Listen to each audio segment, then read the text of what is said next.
Hi hello నమస్తే, నేను మీ కట్టా కార్తీక్. తాడేపల్లి ప్యాలెస్లో ఇటీవల కీలక సమావేశం జరిగిందా? రాష్ట్రాన్ని తగలబెట్టడానికి, రాష్ట్రాన్ని అగ్నిగుండంగా చేయడానికి, ప్రజల మధ్య ఘర్షణలు పెట్టడానికి, కులాల మధ్య మతాల మధ్య ఘర్షణలు పెట్టి అంతర్యుద్ధం క్రియేట్ చేయడానికి ఒక ప్లాన్ జరిగిందా? ఇప్పుడు ఆ విషయాలే ఒక్కొక్కటిగా బయటకు వస్తున్నటువంటి సమయంలో దాని మీద సోషల్ మీడియాలో చాలా పెద్ద ఎత్తున చర్చ జరుగుతూ ఉంది. అసలు ఆ సమావేశం నిజమేనా? సమావేశంలో ఏం ప్లాన్ చేశారు? పగడాల ప్రవీణ్ మరణాన్ని వివాదం చేయటానికి ఉన్నటువంటి ప్లాన్ అక్కడిదేనా? టీటీడీలో గోశాల్లో ఏదో జరిగినట్టు, 100 ఆవులు చనిపోయినట్టు ఒక అబద్ధ ప్రచారాన్ని క్రియేట్ చేయడం కూడా ఆ మీటింగ్లో అనుకున్న ప్లానేనా? ఇవన్నీ మాట్లాడుకునే ప్రయత్నం చేద్దాం. మనతో ఉన్నారు ప్రముఖ సామాజిక రాజకీయ విశ్లేషకులు అంకంరావు గారు. సార్ నమస్కారం. నమస్తే కట్టవారు. సార్, ఇటీవల తాడేపల్లి ఆఫీసులో లేదా ఆయన ప్యాలెస్లో ఒక కీలకమైన మీటింగ్ జరిగిందంట. కీలకమైన నాయకులతో, చాలా ముఖ్యమైన నాయకులతో కోర్ మీటింగ్ జరిగిందంట. రాష్ట్రాన్ని అగ్నిగుండంగా చేయాలి, రాష్ట్రంలో శాంతి భద్రతలని విఘాతం కలిగించాలని ఒక ప్లాన్ అనుకున్నారనేది ఒక చర్చ నడుస్తుంది. నిజమైన ఆ మీటింగు, ఒకవేళ మీటింగ్ నిజమైతే ఏం జరిగి ఉండొచ్చు? నిస్సందేహంగా ఇక్కడ మనం గమనించుకోవాల్సిన అంశం ఏంటంటే, జరుగుతున్న పరిణామాలన్నీ కనుక ఒకసారి కనుక మనం పరీక్ష చేసుకుంటే, రాష్ట్రంలో ఇప్పుడు వాళ్ళు మళ్ళీ ఓట్లు అడగాలి అంటే వాళ్ళకేమీ కనపట్టలేదు. గతంలో మేము ఇది చేసాము, వీళ్ళు ఇప్పుడు చేయట్లేదు కాబట్టి తిరిగి మాకు ఓట్లు వేయండి, మేము ఇది చేస్తామని చెప్పుకునే పరిస్థితిలో వాళ్ళు లేరు. 5 సంవత్సరాల పరిపాలనకు ముందు 2014 నుంచి 2019 వరకు, లేదంటే అసలు 2012లో వాళ్ళ పార్టీ ప్రారంభం నుంచి కనుక మనం చూసుకుంటా ఉంటే, ఆ రోజు ఒక భావోద్వేగంతో వచ్చింది.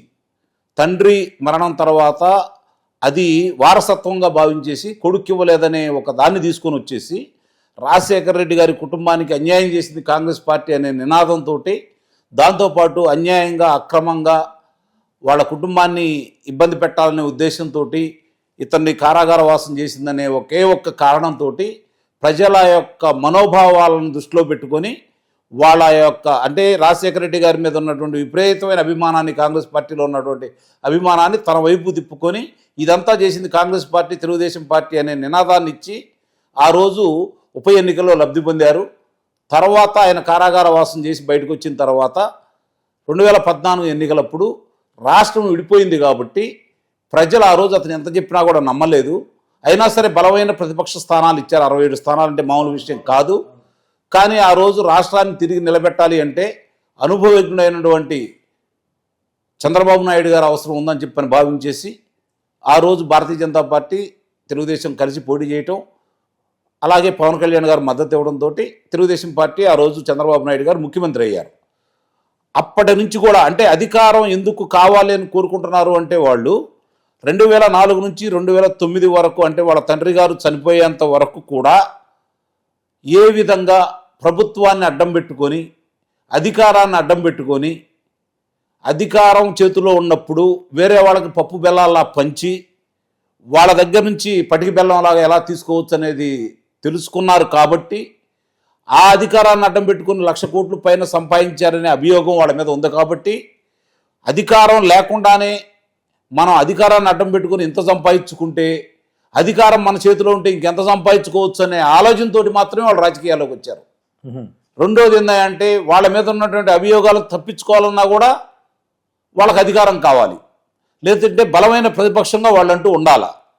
ఆ ఉద్దేశంతో వాళ్ళు రాజకీయాల్లోకి వచ్చారే తప్ప ప్రజల కోసం, ప్రజల కొరకు, ప్రజలకి మేలు చేయాలనే ఉద్దేశంతో కానీ, రాష్ట్రాన్ని అభివృద్ధి చేయాలనే ఉద్దేశం కానీ, తద్వారా దేశానికి ఏదన్నా సంకేతం ఇద్దామనే ఉద్దేశంతో మాత్రం కాదు వాళ్ళు రాజకీయాల్లోకి వచ్చింది. సార్, ఇంకోటి కూడా, మీరు ఏదైతే రాజశేఖర రెడ్డి సెంటిమెంట్ అన్నారో సార్, అది ఒక్కసారి వర్కౌట్ అయ్యే సెంటిమెంట్ 2019లో వర్కౌట్ అయింది, అధికారం వచ్చింది. అవును, అధికారం వచ్చిన తర్వాత ఇక పాత సెంటిమెంట్ అనే పక్కన పోతే జగన్మోహన్ రెడ్డి పరిపాలన మాత్రమే ముందు ఉంటుంది. ఆ జగన్మోహన్ రెడ్డి పరిపాలన వద్దనుకొని మొన్నటి ఎన్నికల్లో ఆ పార్టీకి 140 సీట్లు కట్ అయ్యాయి. అంటే 151 సీట్ల నుంచి 11 సీట్లే పార్టీ పడిపోయింది. ఇప్పుడు మళ్ళీ అధికారం రావడం కోసం ఆ పార్టీ ఎలాంటి ఎత్తుగల్లకి తెరలేపబోతుంది అంటే ఏం చెప్పొచ్చు? హింసను నమ్ముకున్నారు, మతాల మధ్య చిచ్చు పెట్టడానికి ప్రయత్నం చేస్తున్నారు. ఎందుకంటే పోయినసారి ప్రాంతాల మధ్య చిచ్చు పెట్టడానికి ప్రయత్నం చేశారు, సఫలీకృతం కాలేదు. తర్వాత మామూలుగా పెత్తందారులకి పేదలకు మధ్య యుద్ధం అని చెప్పని ప్రకటించారు. నేను పేదల పక్షపాతిని అన్నాడు. వాస్తవంగా ఆ నిరుపేదల మీద వాళ్ళు చేసిన దాడులు కావచ్చు, వాళ్ళ దాడుల్లో చనిపోయిన వ్యక్తుల ఉదంతాలు కావచ్చు, దాదాపు ప్రతి నియోజకవర్గంలో దాని గురించి బాధితులు ఉన్నారు. కాబట్టి ప్రతి నియోజకవర్గం కాదు, ప్రతి గ్రామంలో కూడా వాళ్ళ బాధితులు ఉన్నారు కాబట్టి వాళ్ళ మాటలు నమ్మకుండా 5 సంవత్సరాలు వాళ్ళ పరిపాలన చూసి కళ్ళ ముందు సహజ వనరుల దోపిడీ చూశారు, మద్యం కుంభకోణం చూశారు, ఇసుక కుంభకోణం చూశారు, గనుల కుంభకోణాన్ని చూశారు. మిగిలిన మా గ్రామాల్లో ఉన్నటువంటి చివరికి పింఛన్లు ఇచ్చే దాంట్లో కూడా వాళ్ళ యొక్క అంటే అక్కడ ఉన్నటువంటి వాలంటీర్ల ద్వారా వాళ్ళు ఎంత దుర్మార్గంగా ప్రవర్తించింది చూశారు. మాకు ఓట్లయిపోతే మీకు సామాజిక పింఛన్లు కావచ్చు, లేకపోతే పథకాలు కావచ్చు రద్దు చేస్తామని వాళ్ళ బెదిరింపులు చూశారు. చివరికి ఆ వాలంటీర్లు కూడా వేరే ఉద్యోగాలు రాజీనామా చేయించారు కదా. అదే కదా, అంటే ఇక్కడ ఇన్ని చూసిన తర్వాత ప్రజలు మనం అనుకున్నటువంటి జగన్మోహన్ రెడ్డి వేరు, మనం ఊహించినటువంటి జగన్మోహన్ రెడ్డి యొక్క పరిపాలన వేరు. కానీ మనం ఆయన ఏదో నమ్మాము, రాజశేఖర రెడ్డి కొడుకుగా మనం భావించాము. కానీ అసలు స్వరూపం ఇది. ఈయన రాజకీయాల్లో ఆంధ్ర రాష్ట్ర రాజకీయ యవనికలో వైఎస్ఆర్సీపీ పార్టీ ఉండకూడదు అనే ఒకే ఒక్క సిద్ధాంతంతో ప్రజలందరూ ఏకోన్ముఖులై ఆ పార్టీకి వ్యతిరేకంగా 151 స్థానాలు వచ్చిన పార్టీ అంటే 11 స్థానాలకు పడిపోవడం అనేది నాకు తెలిసి భారత రాజకీయాల్లో అంత ఉధృతంగా వచ్చినటువంటి పార్టీ అంత దిగజారిపోయి ఓట్లు కోల్పోవడం అనేది, అంటే స్థానాలు కోల్పోవడం అనేది తొలిసారిగా చూశాను, అదే ఆంధ్ర రాష్ట్రంలో. అదే పిల్లలు పావులు పట్ట ఆడుతుంటారు, ఒక్కసారిగా 97 పోయిన తర్వాత ఏమో పెద్ద పాము ఉంటుంది, అది మింగేస్తే వచ్చి కింద పడతారు. నిస్సందేహంగా జరిగింది అదే. ఎందుకంటే ఎన్నో ఆశలతోటి ఎన్నో అంటే వాళ్ళు చెప్పినవి కూడా అట్లానే ఉన్నాయి, నమ్మించింది కూడా అట్లానే ఉంది. సహజంగా ఎట్లా ఉంటుందంటే చంద్రబాబు నాయుడు గారు రాష్ట్రం విభజన తర్వాత రాష్ట్ర పరిస్థితి ఏందో చూసుకొని ఆకలి తీర్చడం కోసం ఆయన తెలిసిన దాంట్లో మామూలుగా తెల్లన్నం అంటే భోజనం, దాంట్లో ముద్దపప్పు, కొంచెం రోటి పచ్చడి వేసి పెరుగు లేని పరిస్థితుల్లో మజ్జిగ పోసి తినండి అయ్యా, తర్వాత మళ్ళీ మీరు శక్తివంతులైన తర్వాత మనమే సంపాదించుకోవచ్చు అనే ఉద్దేశంతో చేస్తే ఈయన వచ్చి ఏం చేశాడంటే నేను పులిహార పెడతాను, నేను గారె పెడతాను, నేను చక్కెర పొంగలు పెడతాను, ఈ విధంగా ఆశ పెట్టే తల్లికి నిజమేమో పెట్టొచ్చేమో రావచ్చేమో అన్న ఉద్దేశంతో ఆ రోజు ప్రజలందరూ కూడా ఆమోదించారు, అతను పట్టం కట్టారు. చివరికి తినే అన్నాన్ని కూడా లాక్కుంటున్నాడని, పచ్చడి మెతుకులు కూడా మనకు మిగలటం లేదని ప్రజలు భావించారు. ఆయన ఓడిపోయిన ఆయన ఎక్కి నినాదం గెలిచింది, పేదలకి పెత్తందారుల మధ్య గొడవ అనేటువంటిది, యుద్ధం అనేటువంటిది. పేదలేమో కూటమి పక్షాన్ని నిలిచారు, పెత్తందారులే వైసీపీ అనుకున్నారు పేదోళ్ళు, అందుకని వాళ్ళకి వ్యతిరేకంగా ఓట్లేశారేమో. అంటే అతని నినాదం కూడా అక్కడ విభేదాలు ఉన్నాయి కార్తిక్ గారు. ఎందుకంటే పెత్తందారులు కూడా అతను ఎమ్మట్లేరు, గమనించాలి మీరు. ఓకే, అంటే పెత్తందారులు అంటే అందరూ పెత్తందారులు కాదు, వ్యాపారస్తులు కావచ్చు. ఇది వేరే సెక్షన్. కానీ పెత్తందారులు అంటే అంతా నాకే కావాలి, మొత్తం సర్వం నాదే, ఆ మనుషులు మాత్రం మిగిలారు, స్థానాలు పోయి. సహజంగా పెత్తందారు తత్వం అంటే అదే కదా. అవును, ఇప్పుడు ఆ మనుషులు మిగిలారు, స్థానాలు పోయినాయి, 11 స్థానాలు పరిమితం అయిపోయారు. ఇప్పుడు ఈరోజు మీరు ఉదాహరించినట్టుగా రాష్ట్ర పరిస్థితిని ఇట్లా ఉంటే మనకు మనుగడ అనేది లేదు, రాజకీయ మళ్ళీ పునరాగమనం అనేది కష్టం, మళ్ళీ నిలబడాలంటే కష్టం. కాబట్టి ఏదో విధంగా అలజడులు సృష్టించాలి. వాళ్ళు ఏం చేయాలనుకున్నా కూడా ఉదాహరణ చెప్తానండి మీకు. విజయవాడ వరదల సందర్భంగా బుడమైరు పొంగి వరదలు వచ్చిన సందర్భంగా మరి విజయవాడ అతలాకుతలం అయిపోయిన సందర్భంలో దాన్ని అడ్డం పెట్టుకొని అందరికీ కింద అంటే ఆ కృష్ణానది పరివాహక ప్రాంతంలో మరి అందరికీ మంచినీరు, తాగునీరు, సాగునీరు అందించే ప్రకాశం బ్యారేజీని ఆ కానాలను పాల్గొట్టాలనే దురుద్దేశంతో అన్ని పడవలను పంపే దుర్మార్గం ఎవరన్నా చేస్తారా? ఆలోచించండి. అంటే నిజంగా కనుక అది ఏదన్నా అయినట్టయితే ఎన్ని లక్షల మంది కింద నిరాశ్రులు అయ్యేవాళ్ళు, ఎన్ని వేల మంది ప్రాణాలు కోల్పోయేది. ఆ గేట్ కనుక ఆ కానాలు కనుక పగిలిపోయి ఉన్నట్టయితే ఆ తర్వాత అది వదిలేశారు. తర్వాత చూసుకుంటా ఉంటే ఎక్కడన్నా కానీ వాళ్ళ నాయకులను అదుపులో తీసుకుంటా ఉంటే వాళ్ళు ఏమన్నా స్వాతంత్ర సమరంలో పోరాడినటువంటి స్వాతంత్ర సమర యోధుల యొక్క మనవాళ్ళ, లేదంటే వాళ్ళ వారసులా? వాళ్ళని అదుపులో తీసుకుంటే ఒక ఆయనేమో ఈవీఎంని పాల్గొట్టాడు, ఒక ఆయన వచ్చే తలికేమో నేను చెప్పినట్లు కృష్ణా బ్యారేజీ ప్రకాశం బ్యారేజీని పాల్గొట్టడానికి పథకరచన చేశాడు. ఒక దళిత మహిళల్ని చంపిన దాంట్లో ముద్దాయిగా ఉన్నవాడు మాజీ లోక్సభ సభ్యుడు, ఆయన కోసం వెళ్ళేమో ఒక రకంగా మాట్లాడుతున్నాడు. ఒక ఆయన బూతులు సరే, అది సత్యవర్ధన్ కిడ్నాప్ సందర్భంగా అతను అదుపులో తీసుకున్నారు. అక్కడికి వచ్చి కూడా సందర్భం జరిగిన దాన్ని కాకుండా వేరే విధంగా మాట్లాడుతూ అద్దగాళ్ళ గురించి పోల్చాడు. అంటే ఇక్కడ ఏదైనా కూడా వాళ్ళకి మాట్లాడటానికి విషయం లేదు. వాళ్ళు ఎందుకు అదుపులు తీసుకున్నారో దానికి చెప్పడానికి సమర్థత లేదు. వాళ్ళు మంచి వాళ్ళని నిరూపించుకోవడానికి వాళ్ళ దగ్గర ఆధారాలు లేవు. మరి ఇన్నున్నప్పుడు ఇంతకంటే వాళ్ళు చేయగలిగింది ఏముంది?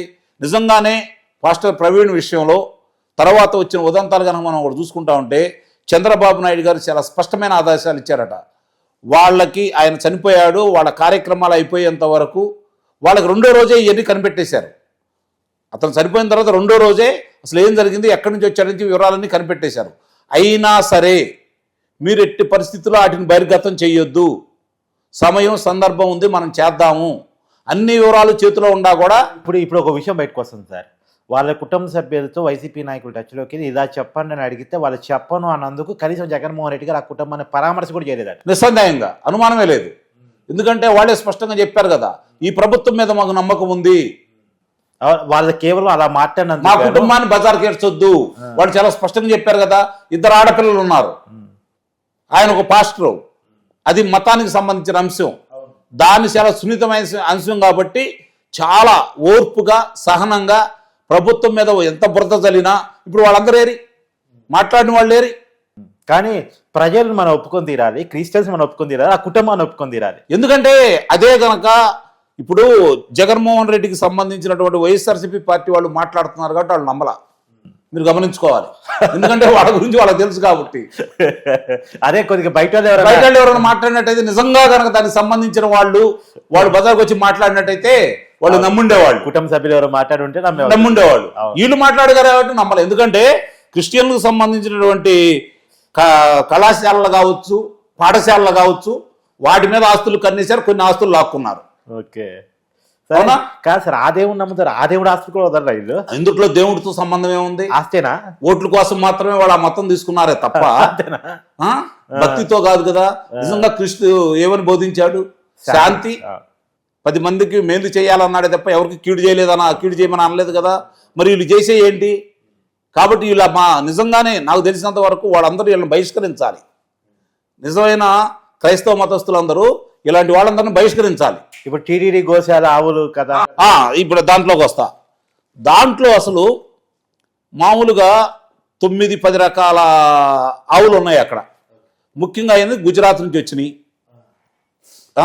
గిర్రి దానికి సంబంధించింది, తర్వాత ఒంగోలు జాతి, తర్వాత హర్యానా నుంచి వచ్చినటువంటి 2 జాతులు, మిగిలిన అన్నీ కలిపి 2600 గోవులు అక్కడ ఉన్నాయి. 2600 గోవులు అనేవి అక్కడ ఉన్నాయి. దానికన్నిటికీ టీకాలు వేస్తారు. అంటే మామూలుగా వాళ్ళు చెవులకి కుట్టి వాళ్ళ గుర్తుగా వేస్తారు కదా, అవన్నీ అక్కడ ఉన్నాయి. దాన్ని గతంలో కరుణాకర్ రెడ్డి చైర్మన్గా ఉండంగా, పాలక మండలికి అధ్యక్షుడిగా ఉండంగా, అతను చివరికి పురుగులు పట్టిన ఆ పశువులకి వేసే గ్రాస్కి సంబంధించి చాలా దరిద్రంగా అందజేశాడని చెప్పని ఇప్పుడు ఒక్కొక్క అంశాలన్నీ బయటకు వస్తూ ఉన్నాయి.